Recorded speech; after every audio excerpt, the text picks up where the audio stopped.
um tema muito importante, que são as considerações da avaliação da disfagia no paciente crítico e as peculiaridades no paciente neurológico.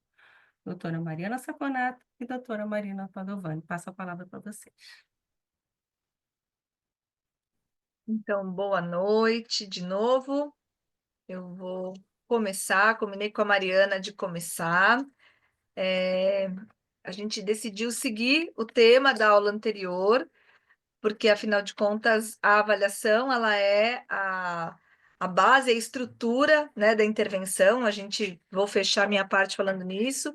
E o que eu conversei com a Mariana foi de trazer um pouquinho os destaques para as alterações neurológicas na intervenção, né, na relação, tanto com a reabilitação como com o prognóstico da disfagia. E aí, a Mariana, algumas coisas são comuns pensando no paciente crítico, né? A Mariana vai trazer algumas peculiaridades a mais, né? Que trazem questões mais sensíveis aí para algumas avaliações, né? De pacientes que têm aí condições bastante vulneráveis para serem avaliados, mas que podem ter respostas aí também importantes se a gente tem uma atuação mais assertiva. Então, é importante lembrar que a disfagia ela acontece em qualquer idade, e pensando em causas neurológicas, ela está presente também em todos os ciclos de vida, né?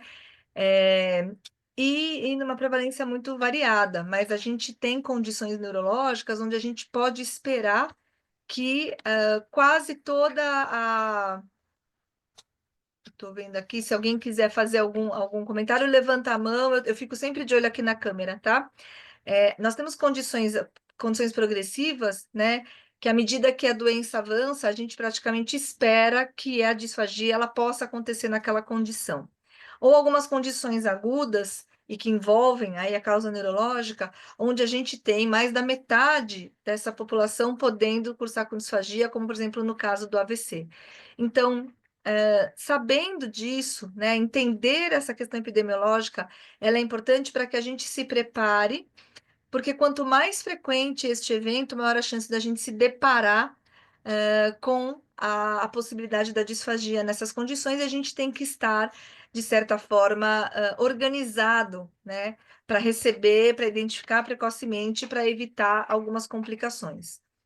Então, é bastante variada a possibilidade da disfagia acontecer em diferentes quadros neurológicos. Aqui a gente tem os quadros que são mais comuns, né?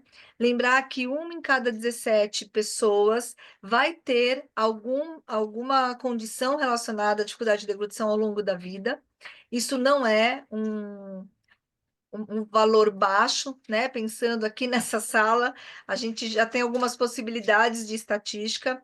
Então, quando a gente tem essa expectativa, a gente se prepara para enfrentar o que é mais comum, né? Para que a gente possa ser mais assertivo e para que a gente possa reconhecer mais imediatamente. As condições neurológicas, elas vão trazer impactos, né, de certa forma, mais marcantes. Eles podem ser abruptos e eles podem persistir com alguma atenuação com a nossa intervenção, eles podem ser progressivos e piorar, né?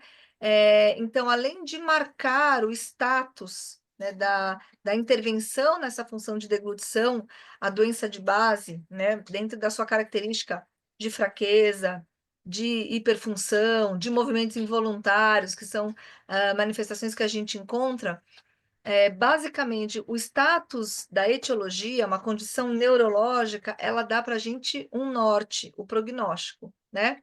O prognóstico, ele diz para a gente quais são os nossos limites, o que a gente pode encontrar pela frente. Quando a gente tem condições funcionais, o nosso prognóstico pode ser normalidade. E não que numa condição neurológica não possa ser.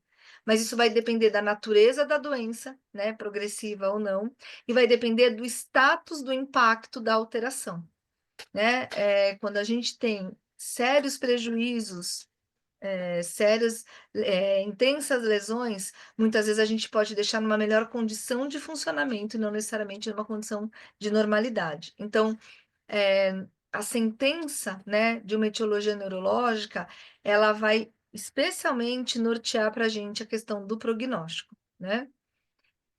E como eu disse, a gente tem condições que podem trazer aí quase que a totalidade. Eu vou esperar, né, numa ela, a chance de ter, especialmente a bulbar, praticamente todos os pacientes com esta condição. Então, o que que eu posso fazer antes? Que horas que esse paciente tem que chegar para mim? Né? O que eu já posso ir preparando e organizando, porque ele vai passar por isso de alguma forma, né? A gente não tem estudos que mostram claramente o quanto a gente consegue, vou usar um termo aqui, segurar, né?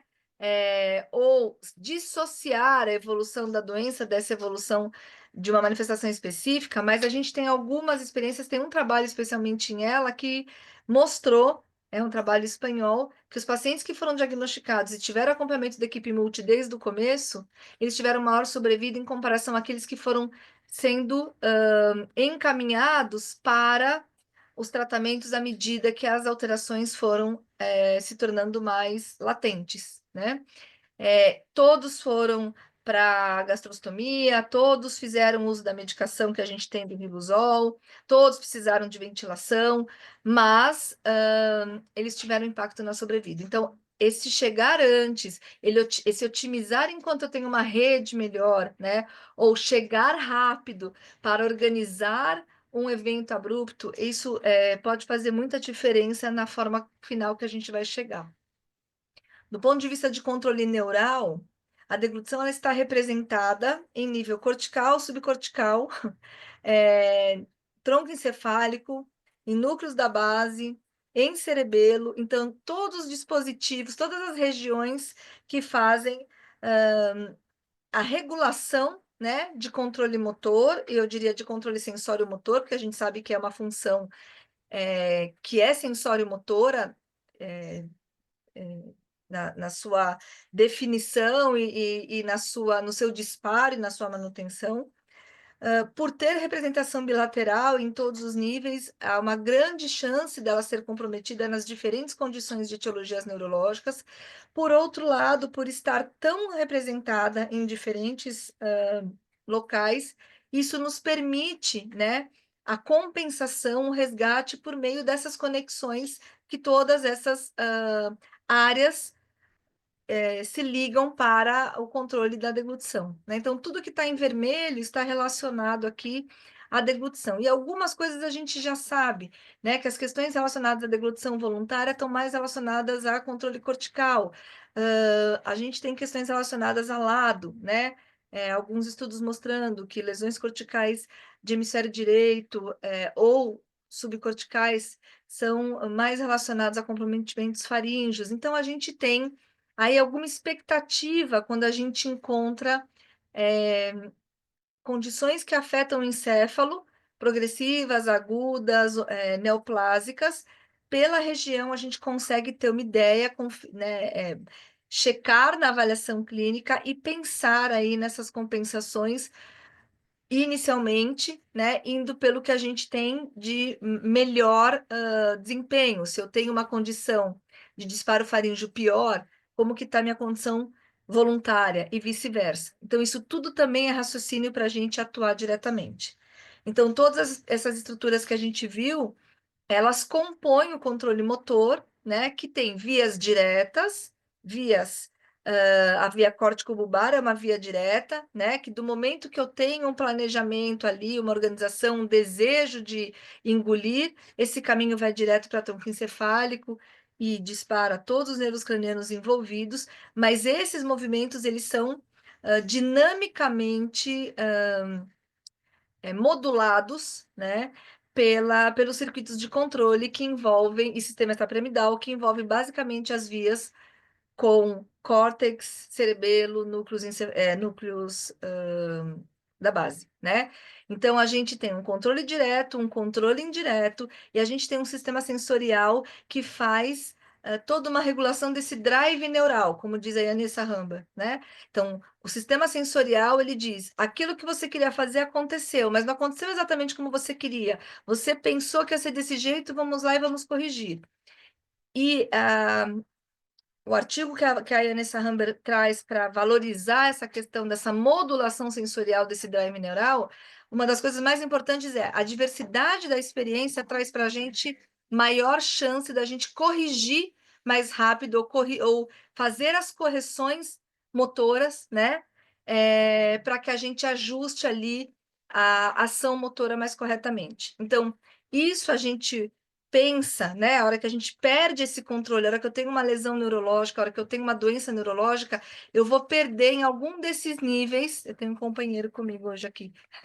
Eu vou perder em alguns desses níveis o controle, e eu preciso entender onde que está, né? Eu estou perdendo isso do ponto de vista direto, indireto, de modulação, de regulação, de ajuste, para que a gente possa fazer as compensações.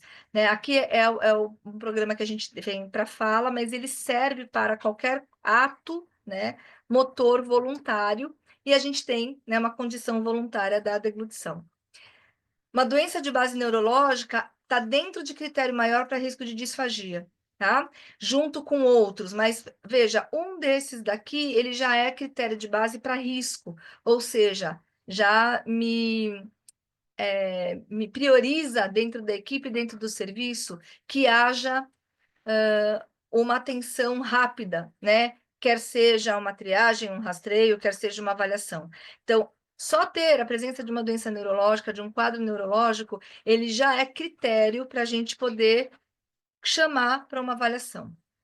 E dentro do que a gente pensa, né? Quando a gente primeiro faz esse diagnóstico, o diagnóstico ele é importantíssimo para dirigir a intervenção, o que vai pesar nesse nosso processo de avaliação, né? Entender, obviamente, a doença de base, porque eu consigo ver se o que eu encontro tem a ver com a doença ou não, e aí o quebra-cabeça se abre, mas saber as doenças, conhecer as doenças, estudar a neuro é algo fundamental, né? O que eu espero, porque eu consigo saber em que estágio está, ou a gravidade que aquilo aconteceu, né? Para isso, conhecendo a doença, eu consigo descrever ali a relação ou não dos transtornos estruturais, sensoriais, enfim, de fase oral e faríngea. Obviamente, soma-se ali, né, para a gente pensar em gravidade e ações emergenciais, o quanto essa função e essas estruturas elas já estão sofrendo complicações, né, gerando complicações, perdão, clínicas, impacto na qualidade de vida, e obviamente a grande questão que a gente sempre teve, né, a questão da segurança, né, o risco para aspiração, a ocorrência de broncoaspiração prévia, enfim. Nós trabalhamos muitos anos pensando na segurança. A segurança é algo que dentro também, né, dos quadros neurológicos, ela às vezes não permite manejos adequados quando a gente tem fraqueza, quando a gente tem condições cognitivas que não trazem colaborações ativas. Mas a gente, não tão recentemente, tem pesado, vamos dizer, na mesma balança, né, especialmente para os quadros neurológicos, a condição nutricional como um peso grande no grau de comprometimento. Então, uma desnutrição prévia, um risco grande de desnutrição e desidratação, eles trazem tanto risco, né, para um desfecho pior, que seria aí a mortalidade, né, morrer, como a própria aspiração, né? E a gente já vê isso em alguns trabalhos com AVC. Eu trouxe o Northwestern, que é um protocolo original de rastreio, mas que ele faz ali uma oferta, e por isso a gente pode discutir até, né, se ele pode ser usado como avaliação, mas na versão brasileira ele não fez, ele não tem a fase, né, de acurácia, de comparar com o padrão ouro, como tem o americano, que fez a comparação com a videodegluto, mas nesse protocolo, que não é um protocolo específico, né, para uma condição, ele mostra o quanto alguns aspectos neurológicos eles podem afetar, né, de forma maior, geral ou bem direta a deglutição e o risco para disfagia, né? Então, ele tem 5 fases, né? 5 partes, e na parte de aspectos comportamentais, estado de alerta, que a gente já sabe, e que ele pode ser transitório, alterado, mas vai impactar, mas ele pode estar completamente comprometido, né? num TCE, numa condição aí, enfim, neurológica de base. A questão da possibilidade de cooperação, o quanto da nossa intervenção não depende de uma ação voluntária, né, de uma compreensão mínima, de uma condição de memória, ou mínima de imitação, para que a gente possa fazer algumas compensações, ou para que a gente possa reorganizar alguns padrões, né? Atenção, habilidade de interação, consciência do problema de deglutição, então, e das secreções. Então, condições cognitivas maiores, que eu vou retomar mais para frente, são o ponto de partida para a gente entender como que a gente pode agir com o paciente, né? E o que a gente pode. Às vezes a gente tem uma condição para melhorar, mas não tem essas condições para o paciente estar junto, e isso vai limitar a nossa atuação. Esse protocolo também pensa numa observação da função motora ampla, então, a postura geral, mas especialmente o controle cervical, como algo relevante para que a gente possa também pensar, né, no restabelecimento de uma deglutição segura e, de certa forma, eficaz, né? E o grau de fadiga. Então, a gente pensa a fadiga em sarcopênicos, a gente pensa a fadiga em pacientes críticos, né, ou graves em recuperação, mas a gente tem que pensar a fadiga em doenças também que trazem, né, a fraqueza, ou que trazem paralisias e paresias, e ela tem aí um fator relevante para que a gente atinja aí uma resposta eficiente e, e segura, né? E aí, no controle motor específico, obviamente, o controle sensório motor específico, as habilidades das estruturas envolvidas orais, mas também o controle disso, né? O quanto a execução motora que é vista na fala, como diz a Artria, eu posso inferir que eu não vou ter uma habilidade de execução motora bem adequada para mastigação, para fase oral e para deglutição, né? E as questões práxicas, né? O quanto eu não conseguir disparar uma ação voluntária aprendida previamente também vai comprometer, né? Isso tudo precisa estar no meu pacote de avaliação. Né? A hora que antes do paciente comer qualquer coisa, eu preciso ter isso estabelecido, porque isso vai, inclusive, dirigir o que eu ofereço e como eu ofereço, né? E depois, como que eu posso pensar quando isso está alterado, né? O quanto isso me limita nessa intervenção. Já comentei anteriormente, né? Mas a gente tem alguns quadros mais frequentes, a gente tem muitas ações determinadas para os quadros mais frequentes. E, sem dúvida, o AVE, o AVC, é o que a gente tem mais publicações, e no nosso país, infelizmente, a gente ainda tem muita, muita ocorrência, né? Algo que pode ser prevenido.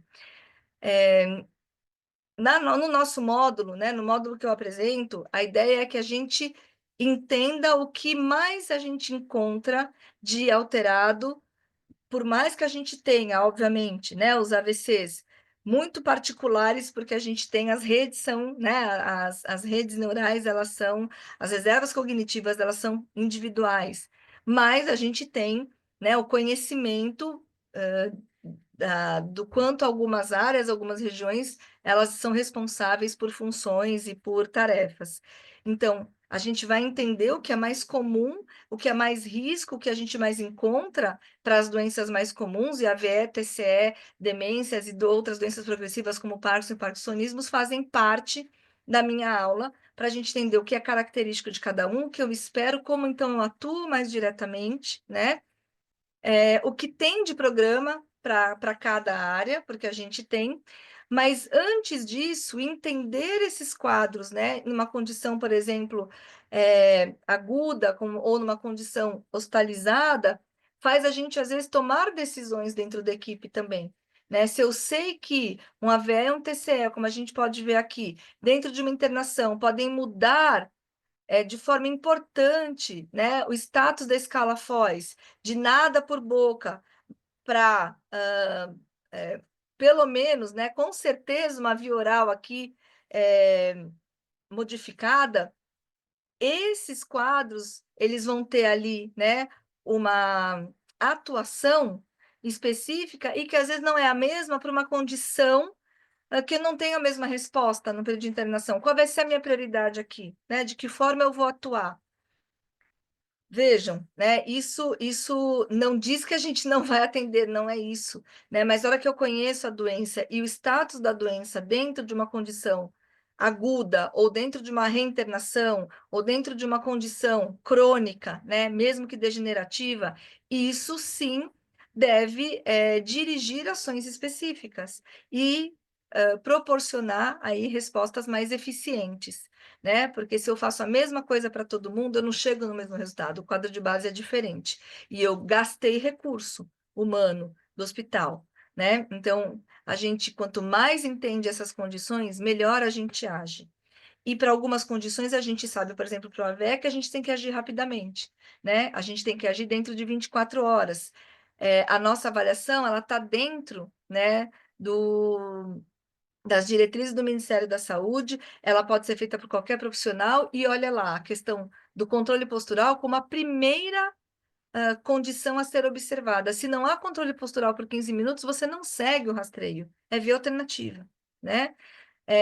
Se não tem uma condição de controle motor oral, eu também não vou avançar, não vai ter nada para o via oral, né? E aí o terceiro passo é a alteração vocal. Então a gente tem um caminho para uma tomada de decisão imediata que envolve identificar a destreza, né? E a possibilidade ali do controle motor geral primeiro, né? Maior, cervical, local e vocal, para que eu possa tomar uma decisão de seguir com uma dieta segura, de menor risco, como a gente fala, líquido espessado, pastoso homogêneo, enfim, até que o fonoaudiólogo chegue, porque isso daqui é um procedimento de rastreio, é para tirar risco, é para não broncoaspirar e não levar a uma síndrome de fragilidade e morrer, né? Então, esse estudo é muito interessante porque ele mostra justamente isso, a hora que a gente falha nessa identificação, alguns pacientes podem ter uma pneumonia pela gravidade da condição, pela intensidade da alteração, mas outros não, eles ganham uma pneumonia e podem desenvolver uma síndrome de fragilidade e a óbito, né? Isso não era diretamente ligado ao AVC. Então, conhecer cada doença para que a gente faça esse encaminhamento faz toda a diferença,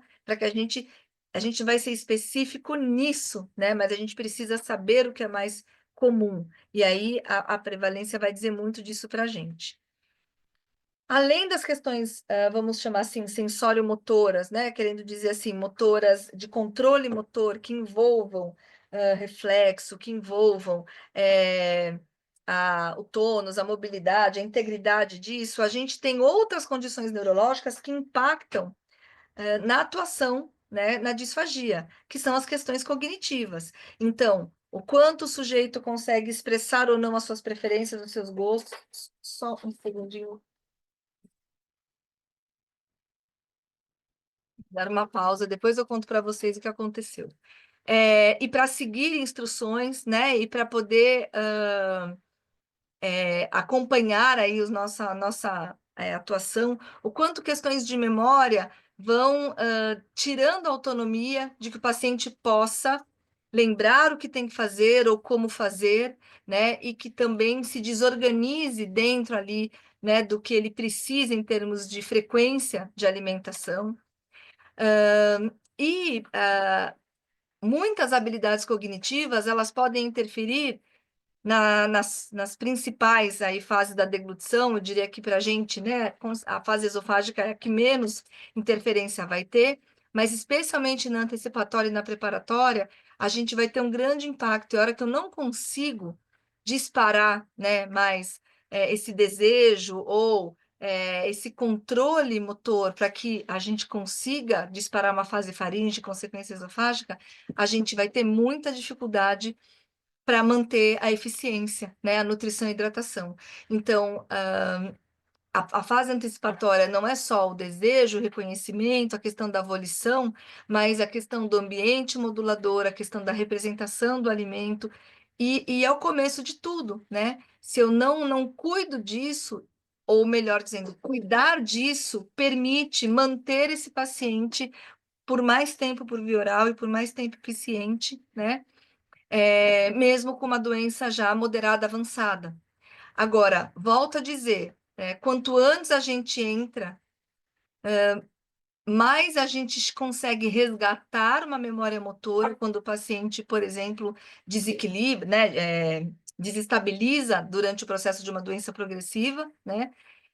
Ou a gente vai fazendo essas mudanças, essas adaptações gradativamente, e a gente consegue, por mais tempo, manter, né, algum controle, mesmo que a doença faça esse avanço. Quanto mais a gente chega no momento avançado de doença, menos recurso a gente tem para resgatar e para adaptar, né? Então, lembrar que não são só as questões relacionadas ao controle sensório-motor, de integridade, de movimento de língua, de vedamento labial, de elevação laríngea, de fechamento glótico, que são essenciais para que a gente pense, né, na integridade da deglutição, mas cada vez mais pensar não só em relação às demências, mas também que as questões cognitivas elas têm um impacto importante na colaboração na avaliação e no que a gente tem de recurso para intervenção. Então, além das questões, né, que a gente viu de linguagem, de memória, as questões de distúrbios perceptivos e distúrbios espaciais, as funções executivas, né? Não consigo planejar uma sequência que eu tenho que pegar a colher, levar a boca, disparar a mastigação, isso é uma sequência, né? E eu fico desorganizado nisso, eu erro o alvo, e não é só uma questão cerebelar errar o alvo, né? Erro a boca, paro de mastigar no meio, enfim. E aí a gente vai tendo respostas, às vezes volitivas ou cognitivas, interpretadas como respostas reflexas, trancamento, tal, e às vezes não são, né? Então a gente precisa entender o que é motor, o que é cognitivo, para que a gente possa atuar. Eu gosto muito desse esquema, né? Porque ele resume todo o nosso trabalho. E a gente está falando especificamente da avaliação e a gente está falando da etiologia, né? Mas o processo diagnóstico que vai levar à intervenção é um processo que a anamnese ela pode trazer informações importantes da integridade neurológica, né, ou do quadro neurológico de base para que a gente possa dirigir a nossa atuação. A avaliação ela vai constatar, né, por meio de testes que a gente usa a inabilidade ou habilidade sensório-motora e o grau disso, né? E, obviamente, isso vai levar a gente para uma organização de um diagnóstico fonoaudiológico, que seria uma disfagia orofaríngea neurogênica, por exemplo, e o grau. A gente precisa assumir o grau, assumir escala e fazer grau, né? E todo este processo, né, o processo diagnóstico, ele tem 3 etapas. A primeira etapa de descrever as alterações, e a gente vai ver o que isso dá para a gente na intervenção, de agrupar as alterações. Então, eu posso ter uma disfagia, uma disartria, uma apraxia, isso tudo vai impactar, né, na minha expectativa e nas minhas estratégias de intervenção. E a gente também pode ter etiológica que a gente não dá. A gente não dá hipótese etiológica. O paciente tem Parkinson, né, é um neurologista que dá esse diagnóstico. Do mesmo jeito, se ele teve um AVC, se ele tem uma demência. Então, dificilmente a gente dá o diagnóstico etiológico, mas ele é essencial para a gente entender, né, o limite, para onde a gente vai. E este raciocínio que a gente tem aqui, quando a gente tem uma avaliação bem conduzida, né, toda a lista de manifestações de alterações encontradas, elas vão dirigir os objetivos específicos de intervenção. Cada alteração que eu pude pontuar do ponto de vista comportamental, postural, motor geral, motor específico, sensorial e funcional, eles vão me dar o objetivo específico da minha terapia, né? A organização disso, o agrupamento disso, ele me dá o meu alvo a médio prazo, ele me dá o objetivo geral. Então, se eu tenho ali uma língua parética, uma sensibilidade reduzida, né, uma alteração de movimento, uma fase oral lentificada, isso configura uma disfagia moderada, meu objetivo é uma deglutição por via oral, com segurança, né, o meu objetivo geral, meu alvo final, e isso vai ser caminhado aqui pelos meus alvos específicos. E a etiológica, ela me dá o meu norte, né? Eu tenho uma doença progressiva, então qual é o meu norte? O meu norte é estabelecer o melhor status funcional nesse momento e mantê-lo. E muitas vezes mantê-lo dissociado da doença, se for possível, porque às vezes a doença progride do ponto de vista global, pensando no Parkinson, e eu consigo manter e eu consigo ter alguma manutenção da condição oral, né, de fala, de deglutição, mesmo que às vezes avance um tremor, um desequilíbrio, algo por aí, né? Mas eu sei que isso tem um limite, que isso tem um tempo, e eu sei que isso pode voltar a piorar, né? Então, o diagnóstico me dá um prognóstico, me dá um status, me dá limites, para que eu seja realista, né? E como eu disse para vocês, para que a gente também entenda que essa entrada precoce, ela pode otimizar o que a gente ainda tem de reserva, né? Ou uma entrada precoce num quadro agudo ou num quadro progressivo, para que a gente mantenha isso e para que a gente possa resgatar isso quando a doença avança ou quando o quadro, enfim, desestabiliza, né? É, então, a minha parte, Mariana, agora você vai entrar para dizer um pouquinho o quanto isso fica mais delicado quando a gente tem condições críticas com um substrato neurológico ou não aí de base em pacientes especificamente internados, né? Porque aqui eu falei geral, que essas condições elas podem ser clínicas ou sob internação, e obviamente essas condições sob internação têm maior fragilidade aí no nosso manejo, né? E maior urgência da nossa expertise para a gente não ganhar criar ter iatrogenias aí de falta ou de processos inadequados. Acho que a Mariana me complementa e a gente pode abrir para perguntas e comentários no final, pode ser?